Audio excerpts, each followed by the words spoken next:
Bonjour à tous, merci de vous être connectés à cet atelier de la journée de la paix économique autour du numérique, donc une éthique du numérique pour le développement durable. J'aurai le plaisir d'être accompagnée dans cet atelier par un certain nombre de personnes qui m'ont aidé à préparer cet atelier. Tout d'abord Frédéric Dufault-Joël. Bonjour Frédéric. Bonjour tout le monde. Et puis Clara Marie, à côté de moi. Bonjour. Et Julie Choquet, donc jeune étudiante à GEM de l'association Impact. Bonjour. Et nous avons, alors je vais vous expliquer un peu comment va se dérouler cet atelier, cette heure et demie que nous allons passer tous ensemble. Nous allons commencer par un petit quiz qui va vous permettre peut-être de mettre des chiffres sur l'impact écologique du numérique. À la suite de ce quiz, il y a une dizaine de questions. Ce n'est pas un concours, hein, donc si vous ne savez pas répondre, ce n'est pas grave. On vous donnera de toute façon les réponses après le quiz. À la suite de ce quiz, nous entrerons dans une phase d'atelier dans lesquelles on va vous demander de réfléchir à des solutions. Dans la première partie de l'atelier, il faudra quand même vous présenter. Vous serez divisé en groupes, en fait. En sous-groupes, ce sera automatique dans l'outil Zoom. Hein. Vous serez divisé en groupes de 5 ou 6 personnes. Je vous propose de prendre quelques minutes pour vous présenter. À la suite de ça, vous répondrez à une première question qui est, en un mot, il faudra répondre à cette question. La question sera, quel impact a eu sur vous ce quiz en fait, est-ce que vous étiez au courant de tout cet impact du numérique? À la suite de ce mini-atelier dans lequel on va vous demander de saisir un mot dans un Google Forms, vous aurez le lien vers le Google Forms dans la partie chat de cet atelier. Et puis ensuite, ce sera à vous de travailler ensemble, en sous-groupe, pour essayer de trouver des solutions à cela. C'est un atelier qui va durer une vingtaine de minutes, d'accord. Donc, vos solutions, on utilisera un outil qui s'appelle Jamboard, dans lequel vous pourrez éditer des post-it et noter une idée par post-it. En groupe, discuter de vos solutions, d'accord. Et puis, à la fin du temps imparti, 5 minutes avant, on vous demandera de voter dans votre groupe pour votre idée préférée, on va dire. Et c'est cette idée que vous présenterez ensuite en retour en grand groupe. À la suite de cet atelier, nous aurons le grand plaisir d'accueillir 2 invités. Stéphane Pagès. Bonjour Stéphane. Et bonjour à tous. Et de la société AFB. On vous expliquera ce qu'il fait en termes de numérique durable. Et puis, Olivier Chazal. Bonjour Olivier. Bonjour à tous. Voilà, de l'ADEME, qui est donc l'ADEME, vous savez certainement tous, qui est vraiment notre référence première en termes de développement durable. Voilà, je vous propose donc peut-être de commencer par le quiz. Alors, on y va.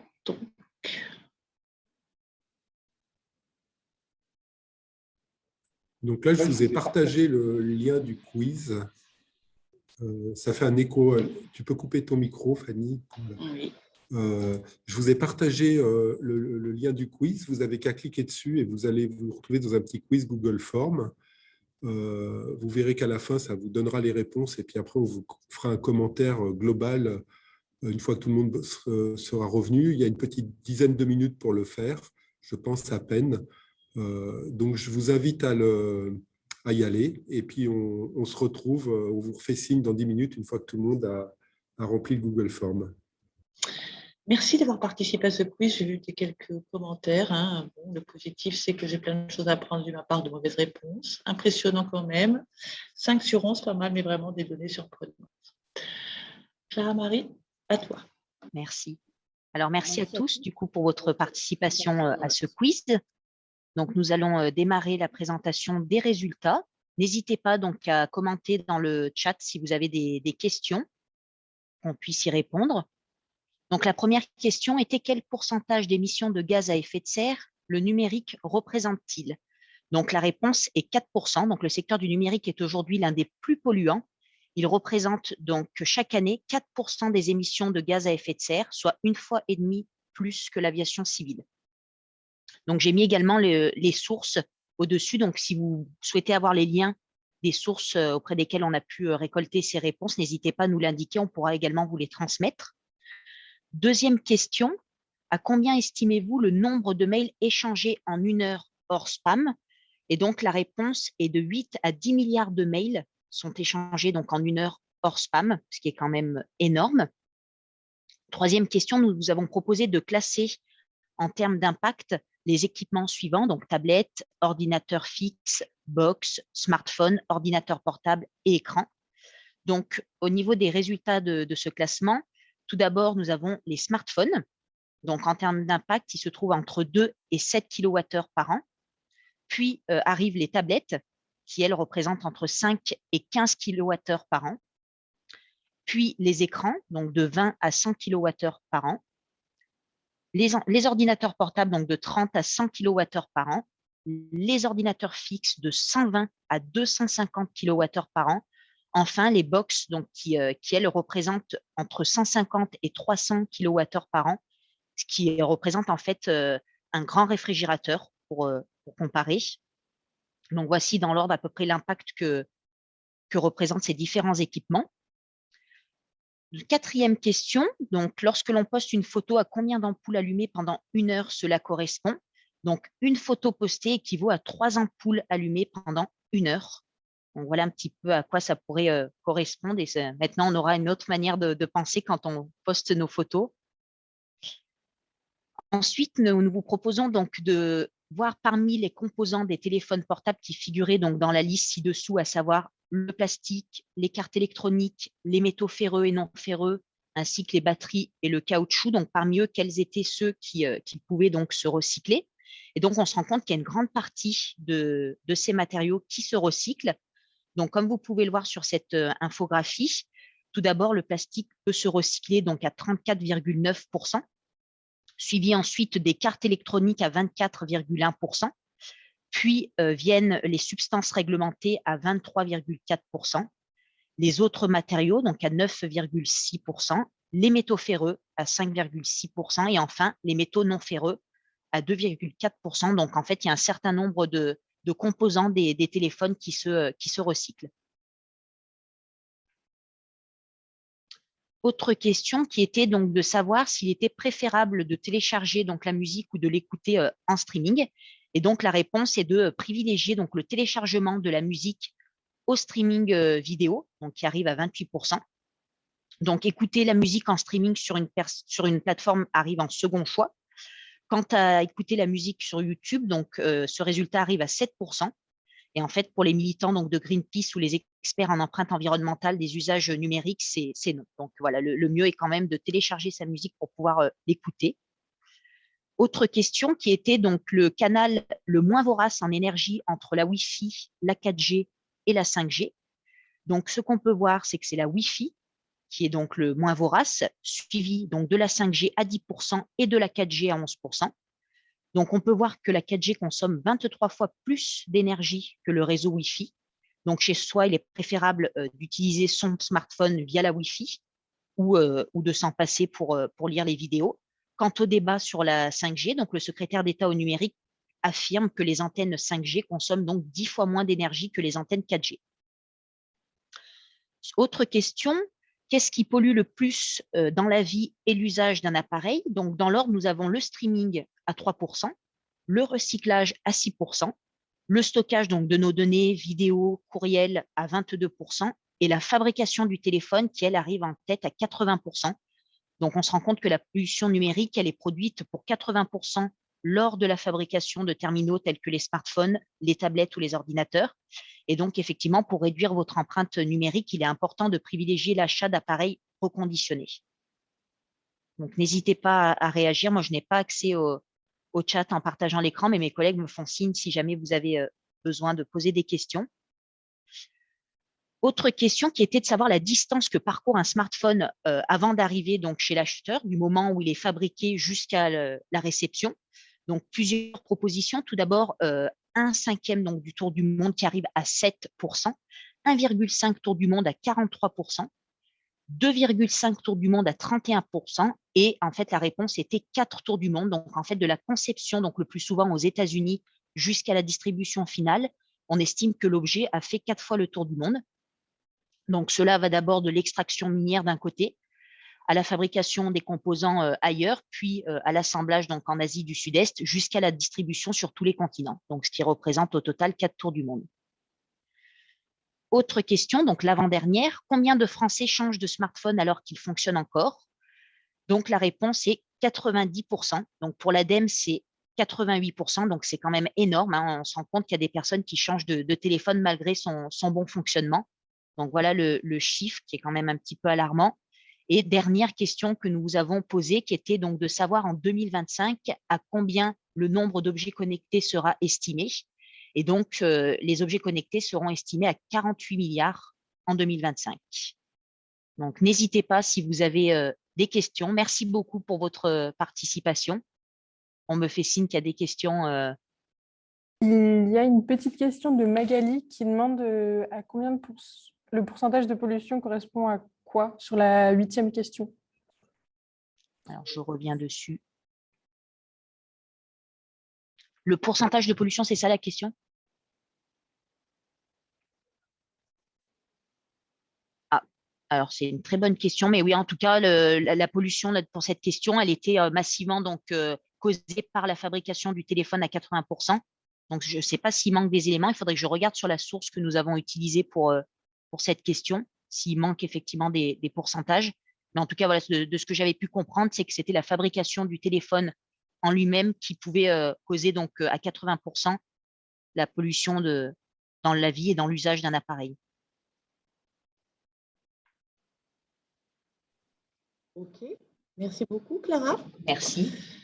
Alors maintenant, nous allons passer à la partie atelier. Je vais donc partager mon écran. Je vais partager. Ah oui, c'est vrai.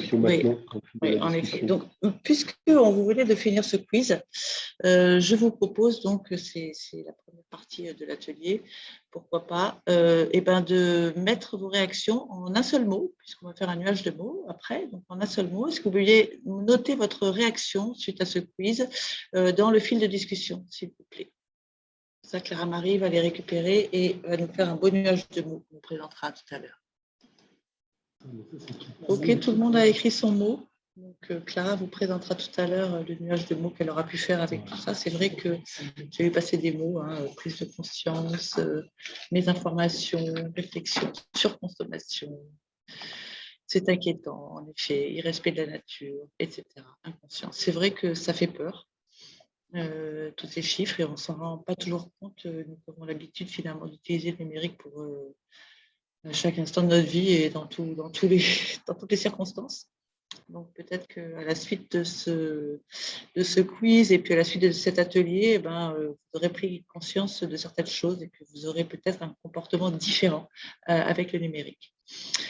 En tout cas, maintenant, j'aimerais vous convier à un atelier où c'est vous qui allez réfléchir pour essayer d'imaginer des solutions pour réduire l'impact du numérique, ou en tout cas pour vous, à votre niveau, qu'est-ce que vous pouvez faire aujourd'hui pour limiter les impacts dans votre vie personnelle ou professionnelle.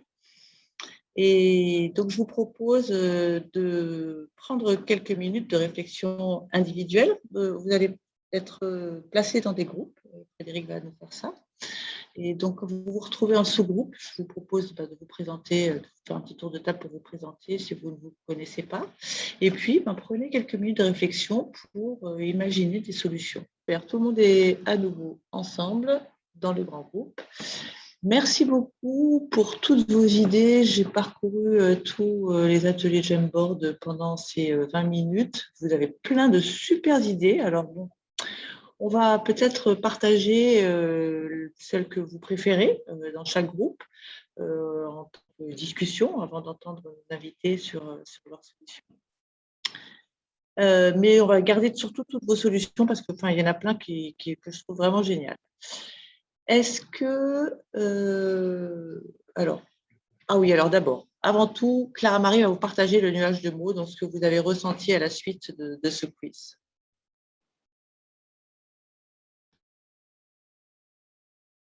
Donc, le voici. Donc, merci pour les différents mots que vous avez pu mettre dans le chat.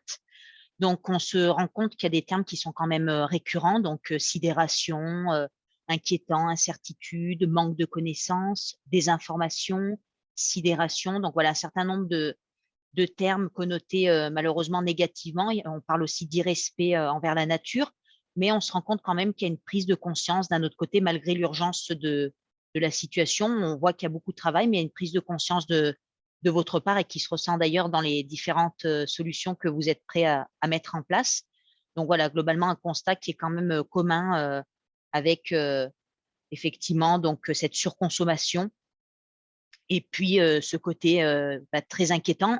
Il y a aussi cette partie de matériel reconditionné qui est revenue. Donc, l'importance d'éviter d'acheter neuf et d'avoir aussi cette solution qui est envisageable.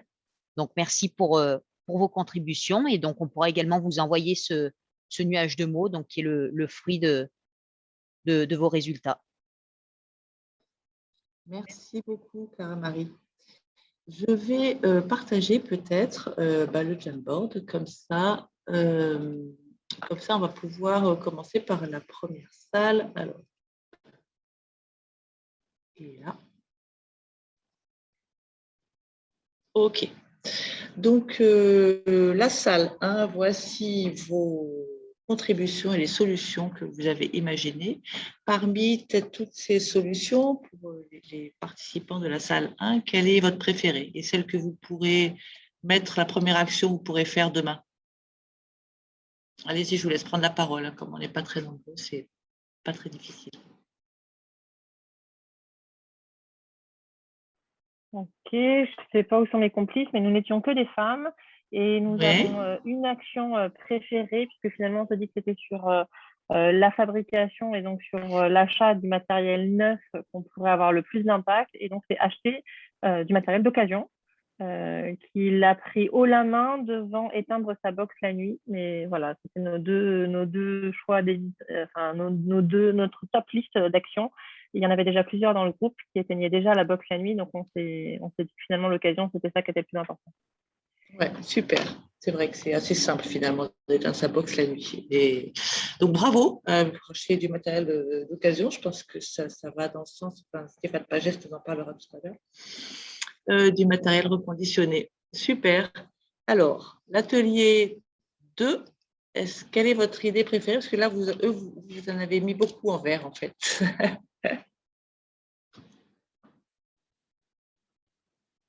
Quelle est votre idée préférée parmi toutes celles-là et celle que vous pourrez mettre en pratique dès demain?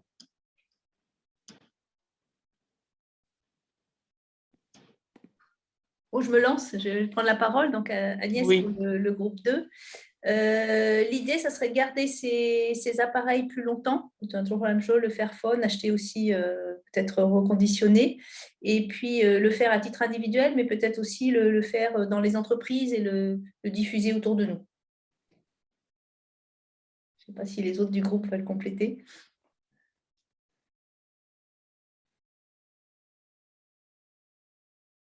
Non, c'est tout bon.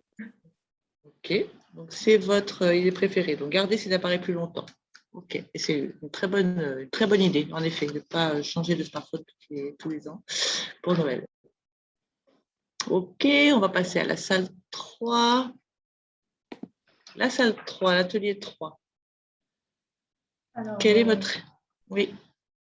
Si le groupe est d'accord, je veux bien prendre la parole. Nathalie, en fait, nous, on a été dans une démarche beaucoup plus large et c'est vrai que j'ai écouté la conférence sur « Quand comprendre ne suffit pas ».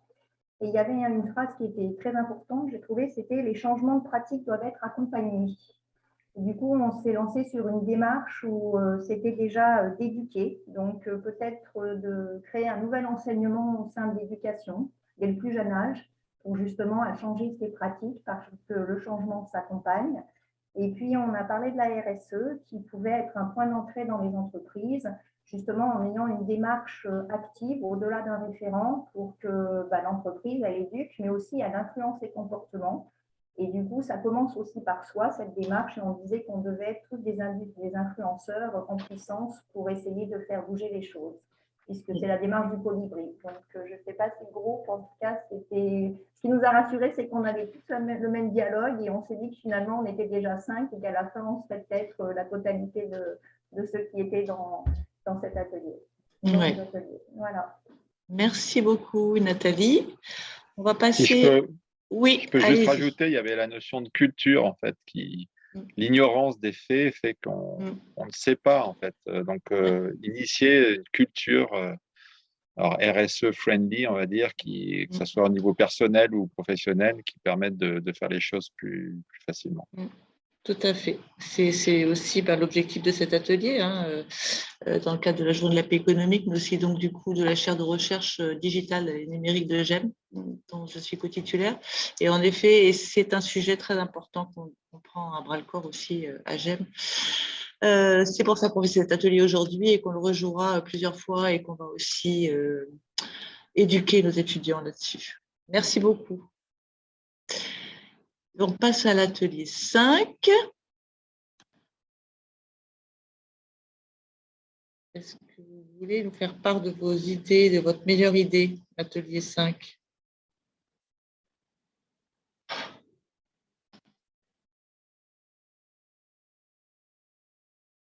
J'ai plus personne?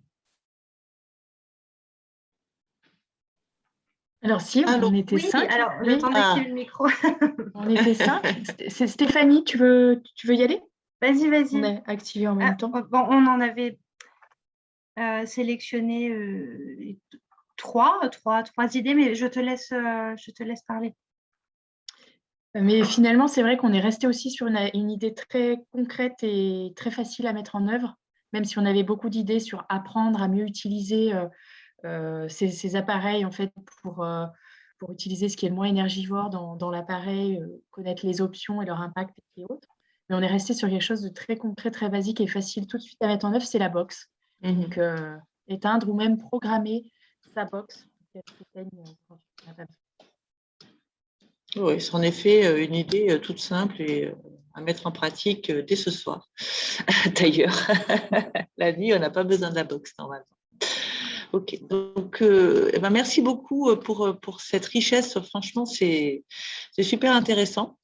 Toutes vos idées, on va toutes les garder et voir comment on peut aussi s'en inspirer pour trouver d'autres solutions. Mais comme il est déjà 16h05 et qu'il nous reste 25 minutes de temps, on voudrait écouter nos invités, donc qui sont des acteurs, évidemment, du numérique responsable et raisonné. Est-ce qu'on peut commencer par Stéphane Pagès? Avec plaisir, bonjour à tous. Oui, donc je rebondis un petit peu sur les différents échanges qu'il y a eu. Nous, effectivement, moi je représente l'entreprise AFB. Nous, notre objet, c'est d'essayer de donner une deuxième vie à du matériel informatique une fois qu'il est sorti de son usage en entreprise, privé ou public. Donc, autant que faire se peut par le reconditionnement, et si le reconditionnement n'est pas possible, par le recyclage. Pour rebondir sur une des questions du quiz et un chiffre qui est marquant, c'est la prépondérance dans la pollution numérique de la fabrication des équipements. Il faut savoir que bon an, mal an en France, il se vend à peu près 9 millions d'ordinateurs et que la construction d'un ordinateur, c'est pour un ordinateur portable, ça réclame approximativement 1700 kilos de matières premières. Alors, sur ces 1700 kilos, il y en a 1500 qui sont de l'eau, parce que de l'eau, il y en a besoin pour tout, pour refroidir, pour nettoyer, pour tout ça. Il y a aussi 22 kilos de ce qu'on appelle pudiquement des produits chimiques, des matières utilisées, et ça émet 240 kilos d'énergie fossile. Ça nécessite, 240 kilos d'énergie fossile. Si on multiplie donc ces 9 millions d'ordinateurs par 1,7 tonnes de matière, on voit que ça fait des chiffres énormes, on a sur du 15 300 tonnes. Pour autant, tous autant que nous sommes, dans notre vie professionnelle, dans notre vie personnelle, ben on a besoin d'avoir des outils informatiques, des ordinateurs ou des smartphones. Donc, il n'y a pas 36 solutions. Ces équipements, aujourd'hui, qui sont utilisés en moyenne 4 ans, il faut les utiliser plus longtemps. Les utiliser plus longtemps, ça veut dire que globalement, il faut qu'ils soient utilisables plus longtemps, donc qu'ils soient déjà de meilleure qualité. Nous, dans le travail que nous faisons, nous ne retraitons que des équipements d'origine professionnelle. C'est pas par snobisme, hein, c'est juste parce qu'on est sur des niveaux de qualité d'équipement qui sont vraiment très différents du matériel qu'on peut trouver. Pour le grand public, dans la grande distribution, qui ne coûte pas le même prix non plus à l'achat, hein, c'est clair, mais il y a une vraie différence. Ces équipements, si on veut pouvoir les utiliser plus longtemps, ça veut dire qu'ils doivent être aussi réparables. Vous savez que depuis le début de l'année, on doit inscrire sur tous les équipements, qu'ils soient électroniques ou électroménagers, un indice de réparabilité. Le fabricant doit indiquer cet indice de réparabilité. Donc, ça fait partie des choses aussi qu'il va falloir prendre un petit peu en compte et qu'il va falloir, entre guillemets, marketer pour que les clients potentiels, les consommateurs, les consultent. Ça veut dire que les fabricants doivent également fournir des pièces détachées pendant plus longtemps pour ces ordinateurs. Quand vous achetez un ordinateur, encore une fois, de gamme, pour tous les produits de gamme professionnelle, le fabricant est engagé à fournir des pièces détachées pendant 10 ans. Ce n'est pas du tout le cas sur du produit grand public. Faites le test, entre guillemets, si vous avez déjà eu l'occasion. Vous achetez un PC chez Boulanger ou à la Fnac ou ailleurs, eh bien, vous vous rendrez compte que si vous le ramenez même sous garantie pour un problème technique, 8 fois sur 10, ils vont juste vous l'échanger parce qu'il n'est pas réparable, parce qu'il n'y a pas de pièces, parce qu'ils n'ont pas le temps, parce que voilà. Donc, ça fait partie des choses qui passent aujourd'hui, qui doivent aujourd'hui avancer. Nous, quand on reconditionne un équipement, eh bien, on fait beaucoup de travail dessus, hein. C'est du travail d'effacement de données, c'est du travail de test, du travail de réinstallation. Tout ça, ça n'a de sens que si ensuite on arrive à recommercialiser ces équipements. Donc, si des personnes pensent à potentiellement acheter un équipement reconditionné lorsqu'elles veulent acquérir un ordinateur. Ça fait 70 ans, quand on veut acheter une voiture, qu'on hésite entre une neuve et une voiture d'occasion. Eh bien, il faut que ce réflexe, finalement, de se poser simplement la question, il vienne sur d'autres produits aussi. Moi, mon métier, c'est entre guillemets le matériel informatique, mais on voit que sur les smartphones, ça se développe de plus en plus. Hein, des plateformes comme Back Market, qui sont simplement des places de marché, ont de plus en plus de succès. Parce que ces produits coûtent horriblement cher, hein, ces smartphones. Mais voilà, il faut que petit à petit, l'idée, elle avance. Et pour que l'idée, elle avance, il faut proposer aux consommateurs des solutions qui soient des solutions qualitatives, qui soient des solutions rassurantes et qui soient des solutions facilement accessibles. D'où l'intérêt d'avoir nous, on propose nos produits sur notre site web, on le propose aussi sur différentes plateformes. Donc, voilà, nous, à notre petit niveau, on essaye de faire ce travail-là, mais il faut que l'idée que l'idée avance. On parlait tout à l'heure d'éducation. Voilà, je pense que c'est naturellement, petit à petit, encore une fois, acheter un téléphone d'occasion, il y a encore 4 ou 5 ans, très, très peu de monde y pensait. Aujourd'hui, je pense que tout un chacun, quand il a changé son smartphone, sauf si c'est son entreprise qui lui a payé, eh bien, on a réfléchi à cette solution-là. Donc, il faut d'une part faire de l'éducation, mais d'autre part, il faut proposer des solutions de produits reconditionnés qui soient de solutions, encore une fois, qui soient qualitatives, qui soient rassurantes. Il faut mettre des garanties sur ces produits. Moi, tous mes produits sont garantis 1 ou 2 ans sur ce que nous revendons, pour que ça devienne un choix qui soit un choix intelligent, mais qui soit aussi un choix économiquement intéressant pour tout un chacun. Donc voilà, c'était juste une petite remarque pour rebondir sur l'ensemble des bonnes idées qui sont sorties. Encore une fois, là, je ne parle que de mon domaine, mais petit à petit, ces idées font leur chemin. Moi, je le vois, on a lancé AFB en France il y a 7-8 ans maintenant. Nos clients, puisque nous avons des boutiques physiquement, si vous êtes sur Grenoble, notre site, il est à Saint-Martin-le-Villenoux, il est pas loin. Donc, c'est un site de retraitement. C'est aussi un endroit où nous avons une boutique avec des produits à vendre pour tout un chacun. Nos clients, c'était soit des gens qui avaient des petits moyens, soit des militants, vraiment, des gens qui avaient cette volonté. soit des gens un petit peu avertis de ces sujets et qui savaient qu'ils avaient possibilité d'acquérir à petit prix des équipements qui étaient de qualité. On a vraiment vu une évolution sur la clientèle.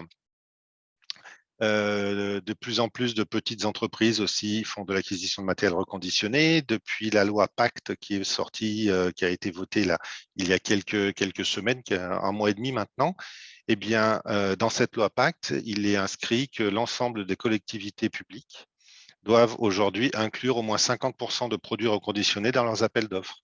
Donc, c'est un peu de l'économie circulaire, ça fait son chemin. Ça avance petit à petit. Il faut encore une fois proposer des solutions. Il faut avoir un peu de réflexion là-dessus. Et puis, voilà, quand on voit tout ça, on se dit qu'on n'est pas dans le faux quand on partage ce type de valeurs et ce type d'approche. Et juste pour terminer, au niveau d'AFB, nous, donc, notre métier, je vous l'ai expliqué, on a en plus la particularité d'être une entreprise adaptée, donc collaborateurs sont en majorité des personnes en situation de handicap, ce qui ne nous empêche pas de faire du très bon travail, hein, en tout cas de proposer de très bons produits. On a lancé AFB en France il y a 8 ans maintenant. Aujourd'hui, nous sommes un peu plus de quasiment 140 collaborateurs. Nous sommes sur 5 sites en France, donc sur Annecy, sur Grenoble, mais aussi sur Nantes, sur Caen et sur Strasbourg, juste pour illustrer le fait que voilà, ces idées, elles avancent. Merci Philippine, la voilà. Ces idées, elles avancent et voilà, c'est plus uniquement de l'écolo avec la barbe et le pantalon velours grosse côte. Ça touche tout un chacun et c'est des choix qui, encore une fois, ont du sens et petit à petit qui vont se propager et c'est chouette. Et c'est grâce à l'implication de tous. Merci beaucoup, Stéphane. Votre entreprise AFB, juste à côté de Grenoble. Une belle success story, comme dit Philippine, tout à fait. Merci. Et AFB, je précise, est partenaire de GEM. Hein. Absolument. Nous collectons les équipements de GEM depuis notre installation à Grenoble. Voilà. Absolument. Je ne sais pas si on a récupéré Olivier Chazal. J'ai l'impression qu'il a été déconnecté, qu'il n'arrive plus à se reconnecter. Olivier, est-ce que vous êtes là? Je ne le vois plus. Et bien alors, on va donner la parole à Frédéric Dufaux-Joël, donc qui est non seulement notre modérateur technique, notre animateur, il a préparé l'atelier avec nous, mais en plus, Frédéric, il travaille aussi en entreprise. Il va vous expliquer ça. Bonjour à tous.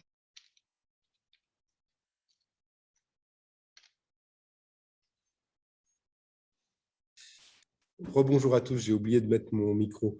Je vais mettre ma casquette de l'entrepôt du bricolage. Je travaille dans une entreprise qui distribue du matériel de bricolage. Je connais bien ces problématiques parce que j'ai longtemps été DSI, même si maintenant j'ai un autre poste et je suis éclaireur, je travaille sur d'autres choses. Peut-être sur comment on s'est impliqué dans ce domaine-là. L'entreprise, on a toujours été assez collaboratif dans le mode de fonctionnement. Et en 2017, on a fait un travail de vision partagée qui a fait qu'on a fait bouger notre vocation, qui est devenu client, fournisseur, collaborateur. Ensemble, construisons des projets durables avec vraiment, c'était l'ensemble des 2000 collaborateurs qui étaient impliqués dans ce travail-là qui s'est fait sur 6 mois. Une intention et une attention pour concrètement mettre des choses pratiques. Alors, pas que sur le numérique. Il y a eu 52 projets qui ont émergé de cette vision, dont un certain nombre qu'on a regroupés dans une cellule qu'on appelle éthique et empreinte.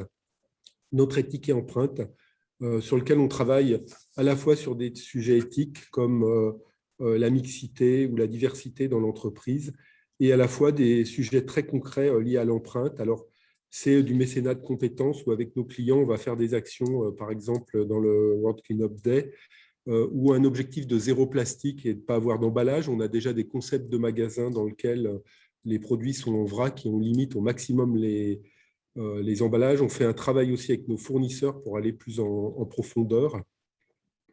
On travaille aussi avec nos fournisseurs pour avoir une offre éco-responsable et sur la mobilité responsable.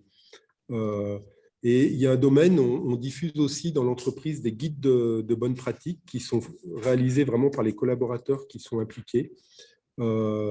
Donc, par exemple, l'année dernière, pendant la semaine de la planète, on a diffusé ce guide, et notamment le guide de l'ADEME, qui est la face cachée du numérique, qui préconise beaucoup de bonnes pratiques. Alors, je vais vous partager à deux niveaux des pratiques qu'on a mis en place. Peut-être au niveau, on va dire, du système, au niveau du système d'information. Donc, nous, ça fait longtemps qu'on est inspiré par l'agilité. Et l'agilité, c'est des conférences, on se réunit entre pairs régulièrement. Et ce sujet de l'impact écologique, on y réfléchit régulièrement. Et du coup, il y a vraiment un travail d'optimisation qui sont faits par les développeurs. On a des équipes internes pour avoir des systèmes qui consomment moins. Alors, en général, en plus, c'est vertueux parce que non seulement ça a moins d'impact, mais c'est plus performant d'avoir des choses qui sont légères, d'aller vers de la frugalité. Il y a un courant dans l'agilité aujourd'hui qui s'appelle l'agile radical, où en fait, dans l'agilité, on disait la collaboration entre les clients est plus importante que les processus. Et maintenant, on dit l'impact sur le vivant et à prendre en compte. Voilà, donc c'est des questions qui se posent. Et ça, c'est un courant de fond qui fait que, j'ai envie de dire, nos équipes qui bossent sur les systèmes se sentent concernées et agissent et optimisent au maximum les systèmes pour qu'ils aient moins d'impact. Le deuxième axe que j'ai envie de partager, c'est justement au niveau des personnes et des équipes. Donc, on fait de l'information, on diffuse des guides. Alors, on a mis en place dans nos systèmes ce qui va dans le sens juste du témoignage précédent. On utilise des PDA en magasin qui sont des petits terminaux portables qui sont vraiment de très bonne qualité, assez onéreux, mais qu'on utilise, la première génération, on les a utilisés pendant 15 ans. Là, on est dans la deuxième génération, ça fait déjà 5 ans qu'on l'a. Et c'est des petits portables qui consomment peu d'énergie que nos vendeurs utilisent. Ils peuvent utiliser avec les clients. Et je pense qu'effectivement, on est dans l'usage de matériel qui dure très longtemps. Je pense que ceux-là, on va les utiliser au moins une dizaine d'années, qui sont maintenus, qui sont réparés. Donc voilà, on est vraiment dans s'équiper léger et durer. Peut-être aussi dans la conception des outils qu'on met au niveau des personnes. Dans ce guide des usages de l'ADEME, on dit limiter les impressions. Donc, par exemple, on a une application qui sert beaucoup. En fait, quand on est en vente dans nos magasins, souvent on doit faire des bons de vente pour les clients. On n'imprime plus rien, on donne une petite carte au client dans lequel son bon de vente se complète quand il va voir d'un vendeur à l'autre, qui est récupéré par la caisse et réutilisé dans le système. Donc, ça veut dire qu'on a conçu un système qui ne demande plus aucune impression. Donc, finalement, encore mieux que de l'optimiser, c'est le supprimer. On a aussi mis des systèmes qui permettent de dématérialiser, par exemple, les factures. Donc, ça permet d'avoir de limiter l'usage du papier, les impressions et d'alléger le système. Donc, voilà, on peut, dans les systèmes, finalement, concevoir des choses qui sont plus frugales. Au niveau des utilisateurs, pareil, on préconise vraiment tout simplement d'éteindre ses matériels, d'éteindre son poste le soir, beaucoup de bonnes pratiques qu'il faut mettre en place et qui sont vraiment mis en place dans l'entreprise. Et aussi recycler les différents matériels. Donc voilà, c'est beaucoup de pistes qui sont utilisées de cette manière-là. Peut-être une dernière piste, c'est au niveau du stockage des données et du mail. On a fait des campagnes d'usage du mail. Alors déjà pour limiter, encourager les gens à ne pas mettre les gens en copie, aussi d'en faire un bon usage. Déjà, on limite nos espaces dans les boîtes mail pour ne pas en garder trop et on encourage vraiment l'ensemble des collaborateurs à détruire leur mail dès qu'ils n'en ont plus besoin et de ne pas avoir d'énormes boîtes mail. Voilà, je pourrais citer beaucoup d'exemples, mais je vais peut-être laisser un petit moment pour qu'on puisse partager et répondre à différentes questions. Mais voilà des types d'applications concrètes qu'on a mis en place dans l'entreprise. Voilà, je laisse un petit moment de partage pour qu'on puisse échanger, répondre à différentes questions. Merci beaucoup, Frédéric. Olivier n'est pas revenu de l'ADEME, mais n'hésitez pas à consulter sur leur site leur super, la face cachée numérique, c'est un document PDF qui est vraiment très intéressant. Donc, n'hésitez pas à aller le consulter. Donc oui, voilà un point d'échange si vous avez des remarques à faire, des choses à nous dire encore, des idées à développer. On vous écoute. J'aurais envie de poser une question à Frédéric. Salut Fred. Salut Fred. Oui, j'ai pas entendu la question. Oui. J'avais envie de te poser une question sur quelle gouvernance pour l'entrepôt du bricolage, sur le choix des batailles, des leviers en fait que vous choisissez. Est-ce que vous avez mis en place, alors à partir, j'ai compris, de la vision, hein, mais du coup, quelle est la gouvernance qui fait qu'on dit, OK, c'est notre ambition, est-ce que vous avez calculé votre empreinte carbone? Est-ce que vous travaillez sur chaque élément de l'empreinte carbone? Est-ce que vous avez une gouvernance avec des indicateurs? Enfin, qu'est-ce que vous avez mis en place comme RSE? Oui, alors, on a mis une gouvernance de type holacatique ou cellulaire. Donc, en fait, il y a 7 grands cercles. Donc, un des grands cercles, c'est éthique et empreinte. Et justement, on mesure tous ces impacts-là. Et c'est des petits cercles qui sont très autonomes et qui peuvent prendre des décisions et qui avancent. Donc, c'est vraiment une gouvernance participative, très élargie, avec beaucoup de petits cercles. Alors, 7 grands cercles, mais effectivement, éthique et empreinte est un des 7 cercles principaux. Mais il y a par exemple aussi le mieux vivre, ou ce qu'on appelle le BSC, Brico Social Club, avec l'idée d'être vraiment une communauté de valeurs pour impacter à la fois nos clients, nos fournisseurs et nos collaborateurs pour avancer. Donc, c'est vraiment une gouvernance participative où les petits groupes, ils ont de l'autonomie, ils peuvent prendre des actions et ils agissent directement. Donc, voilà le style de gouvernance qui permet d'avancer très proche du concret, de manière très proche du terrain, de manière concrète, avec des équipes qui ont de l'autonomie pour avancer. Et avec un maximum d'outils, effectivement, de mesures.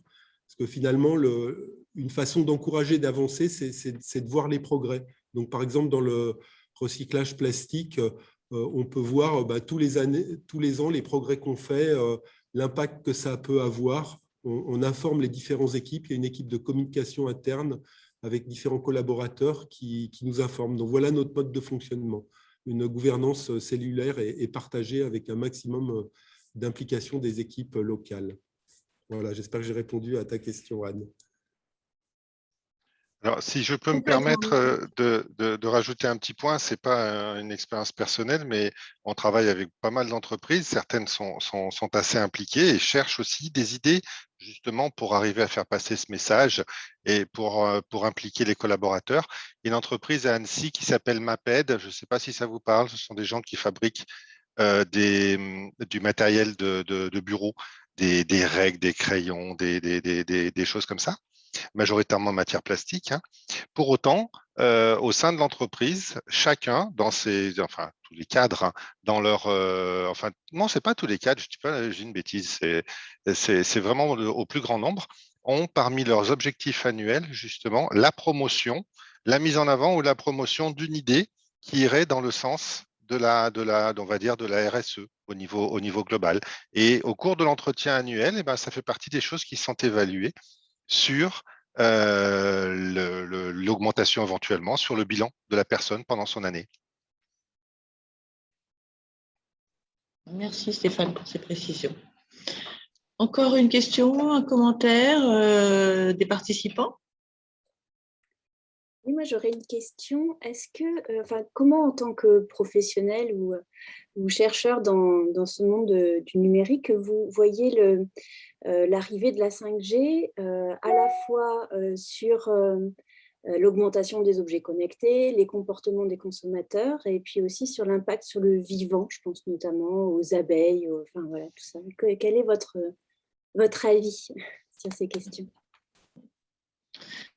Alors, mon avis personnel, c'est qu'on devrait toujours, en termes de nouvelles technologies, moi je travaille dans le numérique, hein, c'est aussi mon métier de base, bien que maintenant je sois à GEM et que je fasse un peu autre chose, mais je travaille toujours dans le monde du numérique.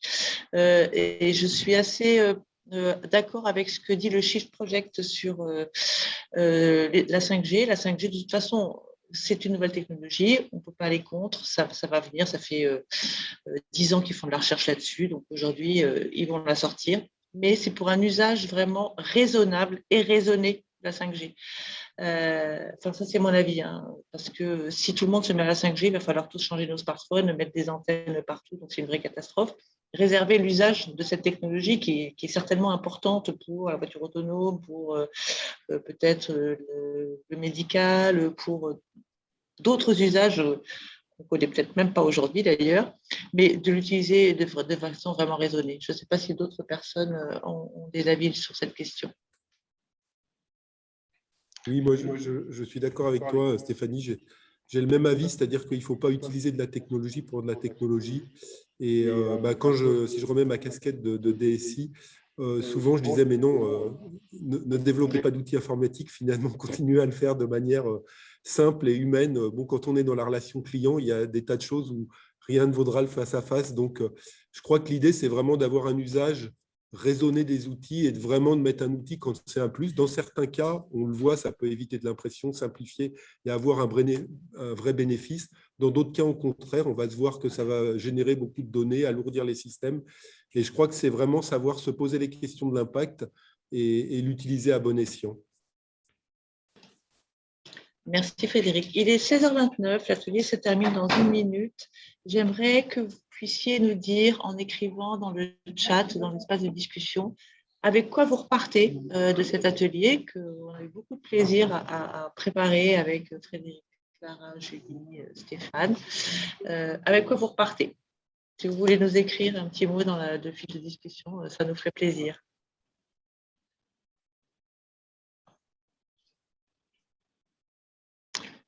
Je vais lire en même temps. Donc, numérique, un moyen et une finalité, de belles actions futures, une forte envie d'en savoir plus, de partager et de mettre en place des bonnes pratiques. Tout à fait, c'est important. Il faut diffuser au maximum. Gouvernance cellulaire de la RSE en entreprise. Merci beaucoup, très intéressant. De belles initiatives à connaître. Merci, un atelier très intéressant et inspirant qui donne envie d'agir pour avoir des pratiques numériques plus respectueuses de l'environnement. Je repars avec l'envie de partager. Bravo, allez-y, partagez, c'est très important.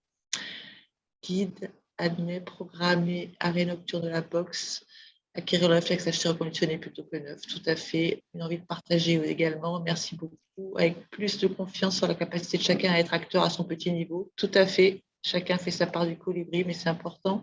Optimiste, car les personnes présentes sont conscientes et sur les solutions. De nouvelles connaissances et actions concrètes à mettre en action aujourd'hui. L'envie de continuer, d'acquérir de bonnes pratiques et de les partager dans l'entreprise. Faire passer ces messages, diffuser. On repart avec la conviction d'être dans le bon positionnement de ma structure de conseil et envie de continuer à faire bouger les lignes. Bravo et merci. Vive le numérique en mouvement. Guide, ADEME. Ok. Merci beaucoup à tous. C'était vraiment super de partager ce moment avec vous. Pour nous aussi, c'est important de partager, vous voyez, donc on va continuer à le faire, parce que le plus grand nombre doit être informé, et le plus grand nombre, c'est aussi notre famille, nos amis, nos cousins, nos enfants, etc.